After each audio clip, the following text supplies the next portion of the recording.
Please like and subscribe. Long ago, there was a prosperous fishing village.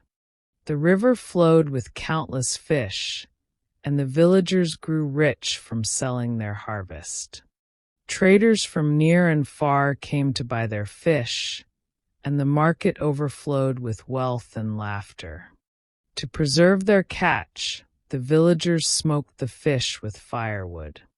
For this, they cut down the nearby forest, tree after tree, until little remained.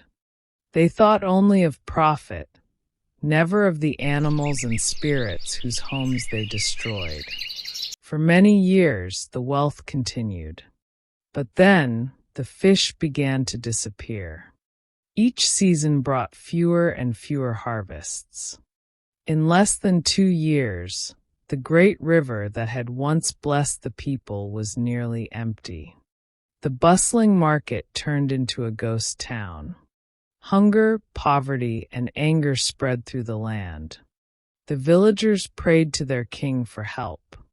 The king called upon witches and wizards who made sacrifices, but nothing changed. Then strange things began to happen. One morning, the villagers found a dead snake at the village gate, larger than any they had ever seen. Days later, an even bigger one was discovered, its belly filled with fish. Rumors spread that a giant serpent was devouring the river's wealth. The king formed a vigilante group of hunters and warriors to seek the creature. After weeks of searching, they caught a giant snake alive. It was locked away in the kingdom's underground prison until morning, when they would show it to the king. But at dawn, the guards found not a snake, but a beautiful young girl in the dungeon. Soon, more snakes were caught at night, each one turning into a maiden by morning. The hunters realized the truth. These were spirit beings, snakes by night and women by day. The king kept this secret from the villagers, fearing panic. Yet a greater terror soon followed. Children began to vanish from their homes. At first, the king tried to hide the disappearances, but when more and more children went missing, the whole village demanded answers. One night, a guard patrolling the gates heard a terrible voice. "Since you have taken our daughters and locked them in your dungeons, we will take your children until our families are returned." The king summoned his chief wizard. Sacrifices were made, and that night a woman rose from the river, a woman who, before their eyes, shifted into a giant snake. She spoke, "We are the spirits of the forest you destroyed. We lived in harmony, with fish in the river and trees in the wild.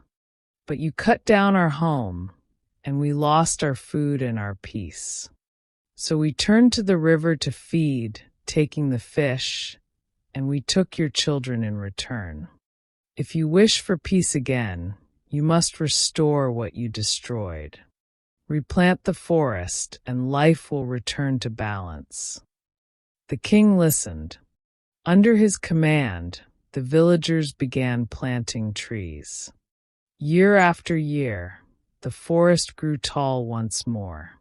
Birds returned, rivers swelled, and fish multiplied again. When the forest was whole, the spirit snakes returned to their home and troubled the people no more. The river once again provided abundance, and the village market bustled with joy. From that day on, the villagers remembered, "Those who destroy nature will suffer, but those who live in balance with it will prosper." Make the story long and more. Please don't forget to like and subscribe.